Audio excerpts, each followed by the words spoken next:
And I think if you're really passionate about something, that you just have to stick with it.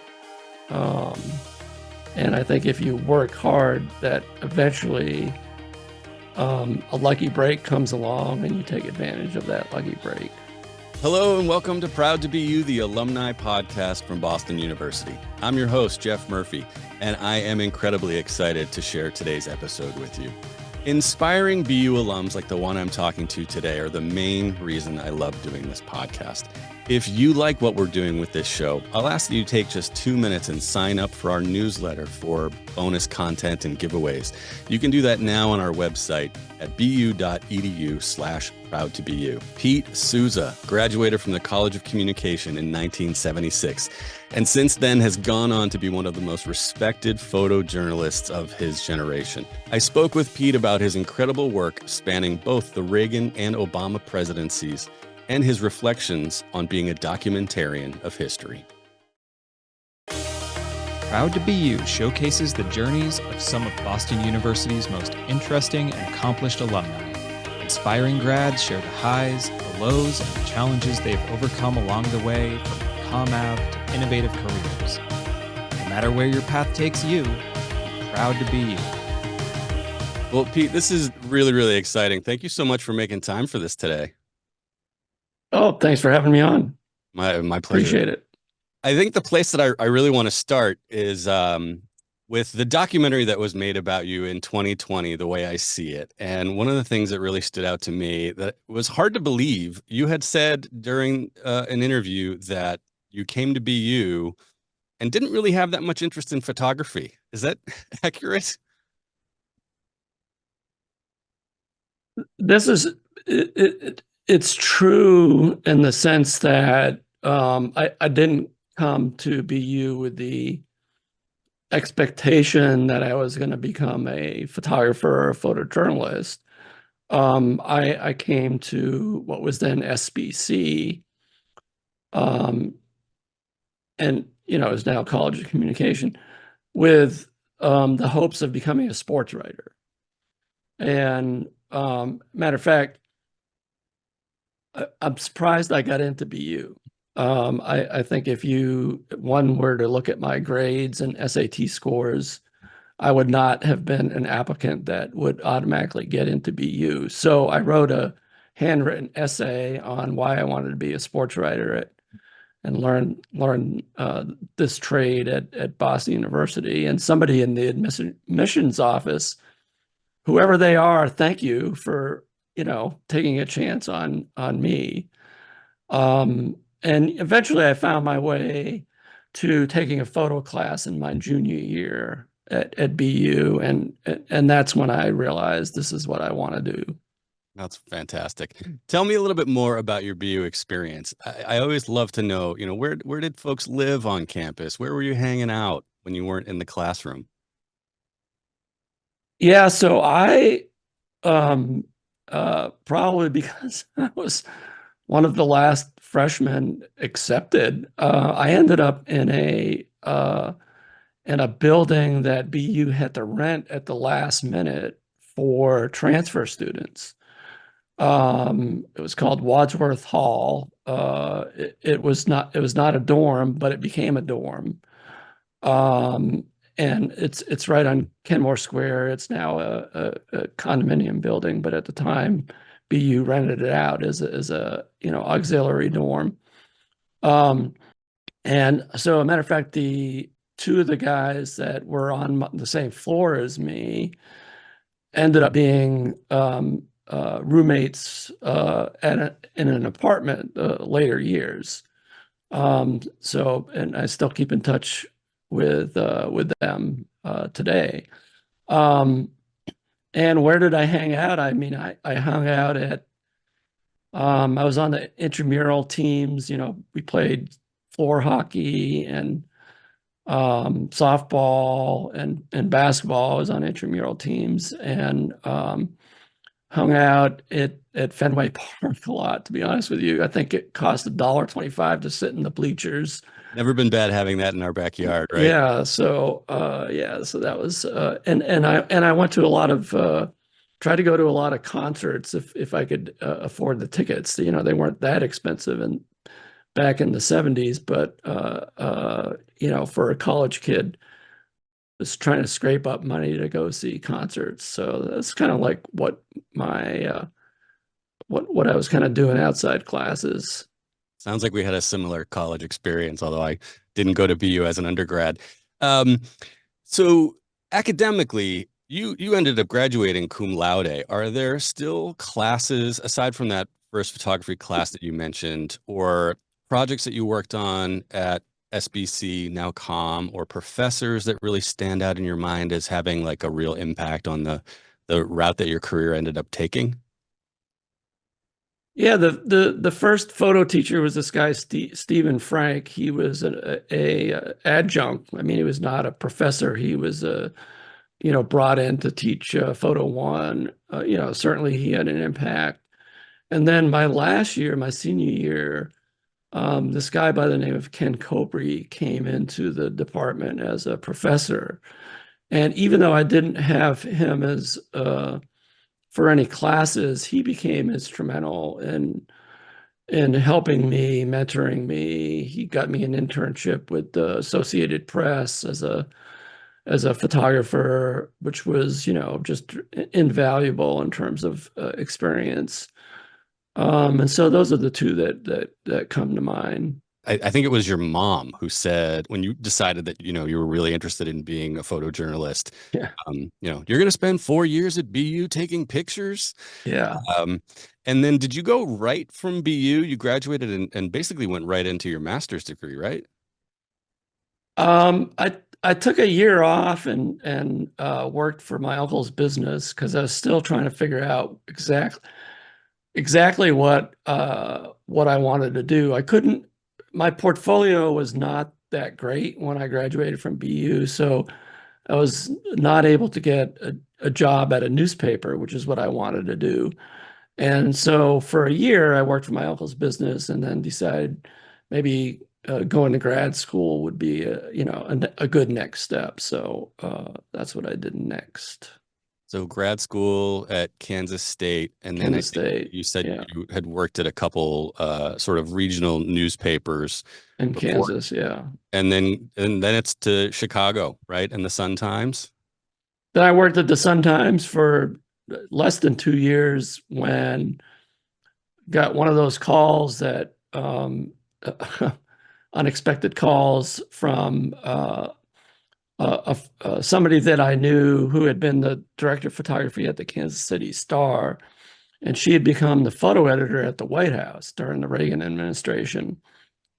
And even though she had never hired me at the Kansas City Star, she kind of kept track of my career. And they had an opening to work as an official photographer at the White House under Reagan's chief photographer. And that's how I got into the Reagan White House. So how old are you at that time when you're on your way to the White House to I think I'm like 27. 27? Yeah, if I do the At, math right. at that time, is that just like a dream job? Do you see that as being at like the apex of what a photojournalist I can do? mean, it was not something that I ever aspired to do necessarily. You know, but certainly it was an opportunity that I, you know, wasn't going to pass up. I wasn't necessarily a fan of Reagan's politics, but I looked at it as well. If you're documenting for history, it really doesn't matter, you know, what the politics are of the president. And so I look at it as an opportunity, a unique opportunity to document for history.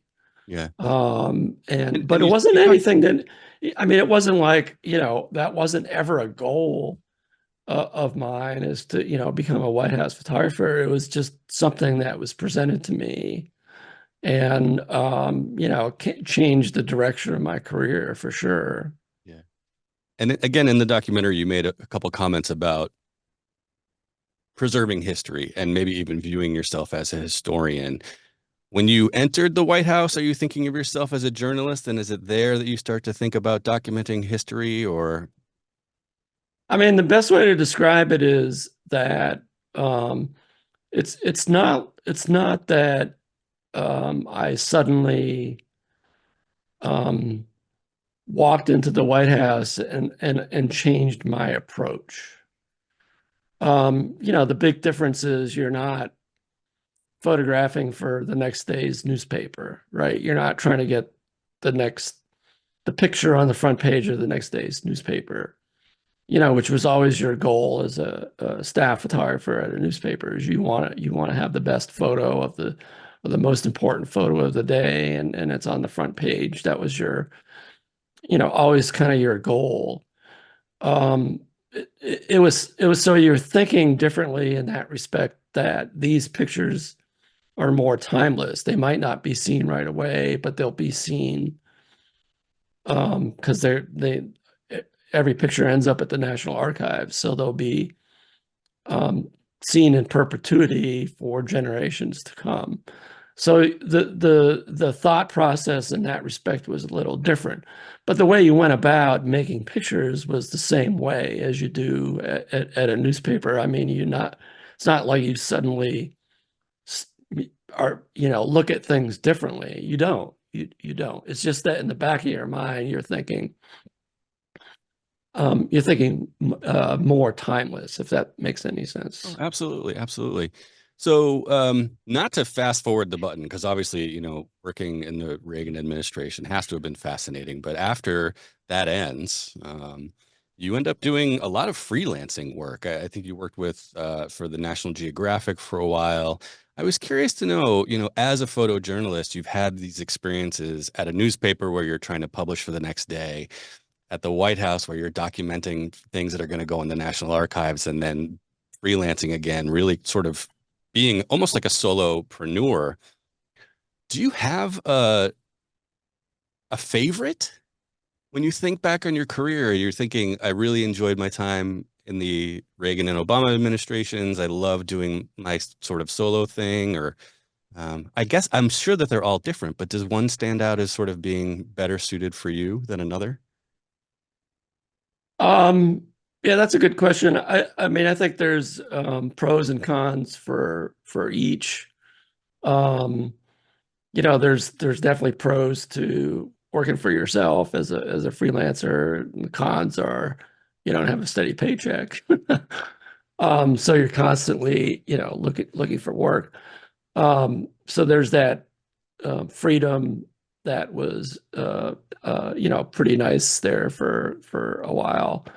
Um, I do think that I was pretty well suited, especially for the Obama administration. I think that um, I was well prepared for that job, and I think being kind of a seasoned guy with many experiences uh, in my past really helped me.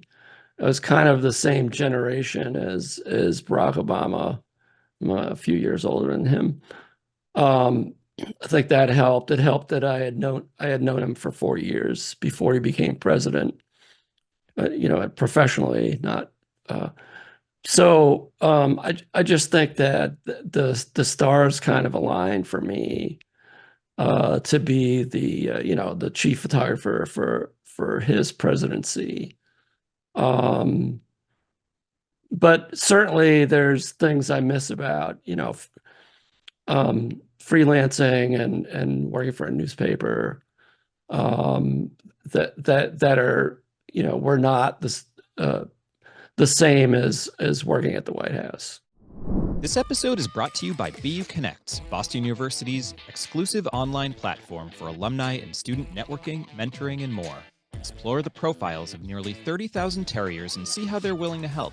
Join groups to network with members who share your city, industry, or interests. Share advice or mentorship with students in need. Promote your business in the Alumni Business Directory, or find jobs posted by and for the BU community. Activate your free profile today at buconnect.com. There's a pretty famous story about after 9/11, you, as I believe a freelance journalist, crossed into Afghanistan after the fall of Kabul on horseback over mountains in 3 feet of snow. And then in addition to that, you were in the room with obviously these global leaders, not just the president, but all the people surrounding the president, international leaders. I'm wondering, in terms of advice that you might share with our listeners, were there things that you picked up in all of those experiences about how to deal with pressure in the workplace, extreme stress, those kinds of things? Well, one of the things that I discovered about um, being on the front lines of the Afghan war in the fall of 2001 is that I was not well suited to being a war photographer. It was not anything that I aspired to do. I actually was not really prepared to be on the front lines, and learned that that's a certain kind of pressure to be hearing sniper bullets whistling over your head and not knowing, are they a foot over your head or 20 feet over your head. It's a pretty unsettling feeling. It's a pretty unsettling feeling to be within 75 feet of a rocket propelled grenade exploding, and not knowing what to do next. um, and so by the time I got to the White House, many years later, and I'm in these high pressured meetings that he is holding, that, he's got to make some pretty tough decisions. I felt like no pressure because there was no sniper bullets flying over my head.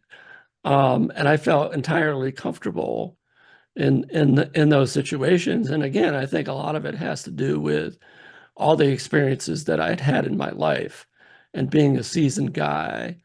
I don't think that I could have done that as a 20 something year old. I think um, being where I was in my career, that the pressure, if you will, in those situations did not unsettle me. Yeah. Was it before joining the White House and the Obama administration that you were actually a professor at Ohio University for a while, teaching photojournalism, right? Yeah, I had worked for the Chicago Tribune based in DC for 9 years, and they were bought by a real estate magnate, and I was not the direction of the Tribune. I was not comfortable with continuing there, so I started looking around for teaching jobs. And yes, I did go and teach at Ohio University for about a year and a half prior to going to the Obama White House. Yeah. And that was actually I think a good refresher for me at that time in terms of it made me in terms of teaching photography and photojournalism to young kids. It made me rethink um, uh, just sort of my approach to photography and photojournalism on a very basic scale. And it was actually a good refresher course to kind of almost go back in time, if you will, to put myself in their shoes when I was starting out Yeah. and think, how could I help these young kids that are just starting out, knowing the sort of situation I was in when I was a student at BU and how green I was. And I think that there was a kindred spirit, if you will, of going back in time to their age, and trying to teach them some things maybe that I didn't learn or that I learned along the way that I wish I had known when I was at BU, that sort of thing. Yeah.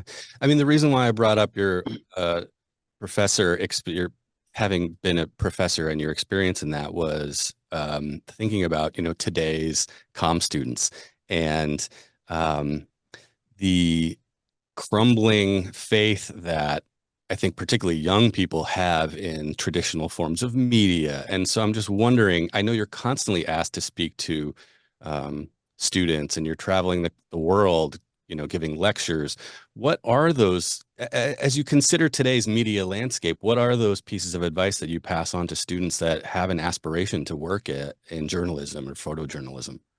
Yeah, I'm not sure that I'm qualified to speak to that high high of a question, other than, stay true to yourself, stay true to journalism. I think that, um, authenticity is hugely important these days in journalism.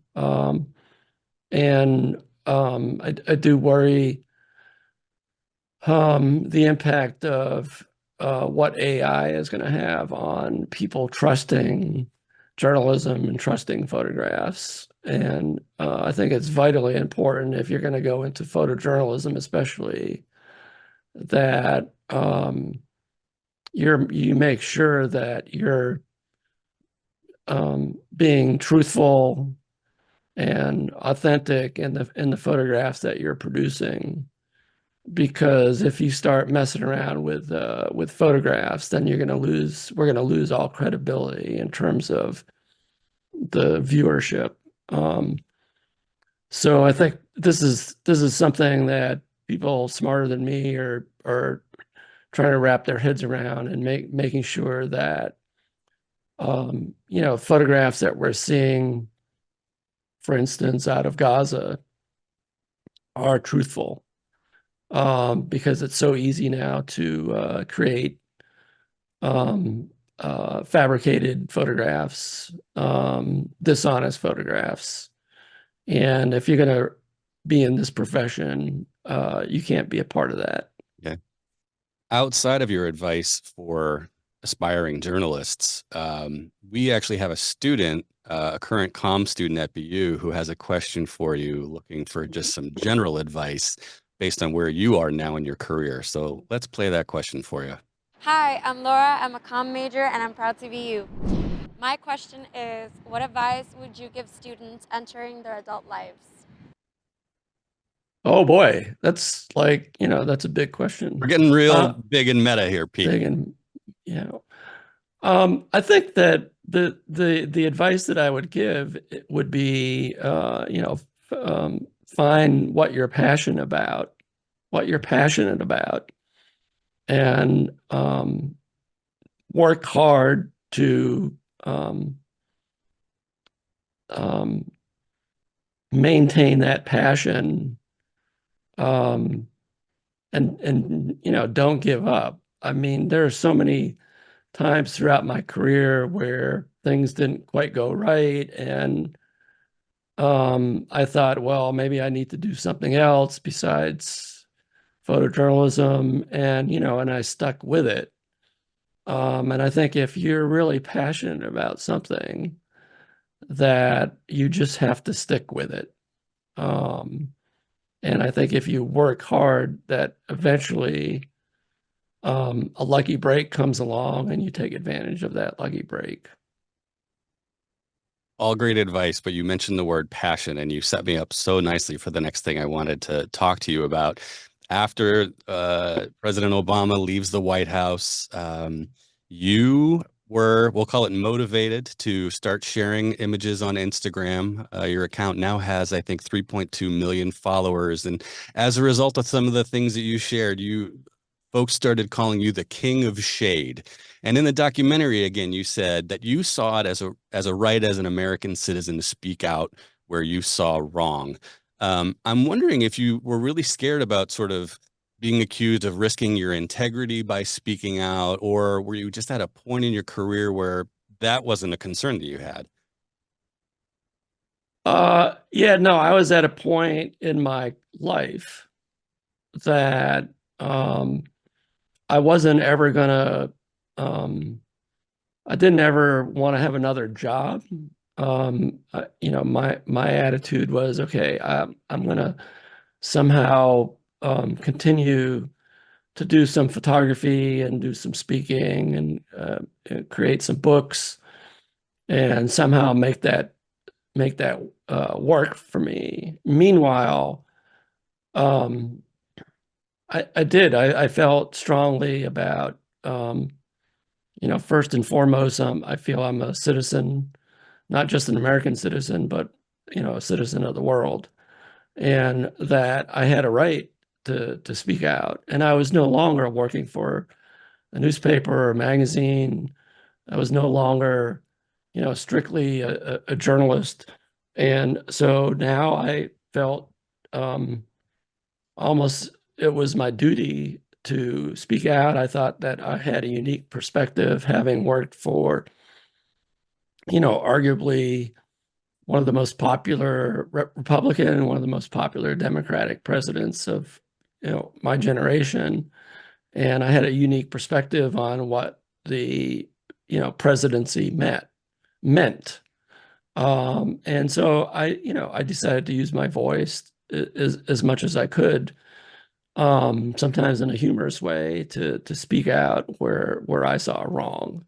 And I have no regrets about doing it. I mean, it definitely impacted my personal safety at times, just given today's current environment.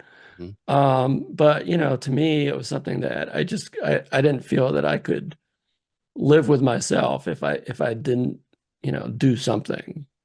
Well, that standing up is something that I definitely admire, and I know that there's lots and lots of folks in the BU community that you've inspired by taking those actions. So you were part of a team that won a Pulitzer in 2001. You have been nominated and won a tremendous amount of journalism and photojournalism awards. You've been on the top of the New York Times bestseller list I think on more than one occasion. Of course, in 2019, you also won the Distinguished Alumni Award from Boston University. Congratulations on that. You've had exhibits of your work. You do exhibits and talks all over the world. 2021, you are inducted into the International Photography Hall of Fame. Pete, what's left on your to-do list? Where are you going from here? Maybe right relaxing now, a little bit, but yeah, no, right now I have two granddaughters, and they're at the top of my list right now, is to try to have some impact on them in a positive way. That's my number one priority. Yeah, that's fantastic. Pete, this was really great to have a chance to talk with you. And on behalf of everybody in the BU community, thanks so much for sharing your story with us. Thanks for having me on, Jeff. Appreciate it. My thanks again to Pete for joining me on the podcast and sharing his take on the role of journalistic authenticity in divisive times. To view more of Pete's iconic work, check out the link to his website in our episode description, and I definitely recommend following him on Instagram. If you heard something today that makes you proud to be you, I hope you'll join me in donating to the BU cause that matters most to you at bu.edu/give.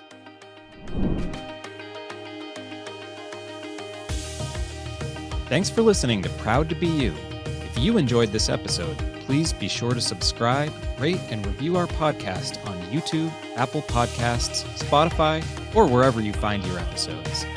Proud to Be You podcast is produced by Boston University and our partners 5 Tool Productions, a BU alumni-owned, Boston-based company specializing in video production, live streaming, and content marketing. Our theme from artist.io is Think About Lights by Ben Fox. All additional media in this episode has been shared by our guest. To learn more about Proud to Be You, visit bu.edu/proudtobeyu.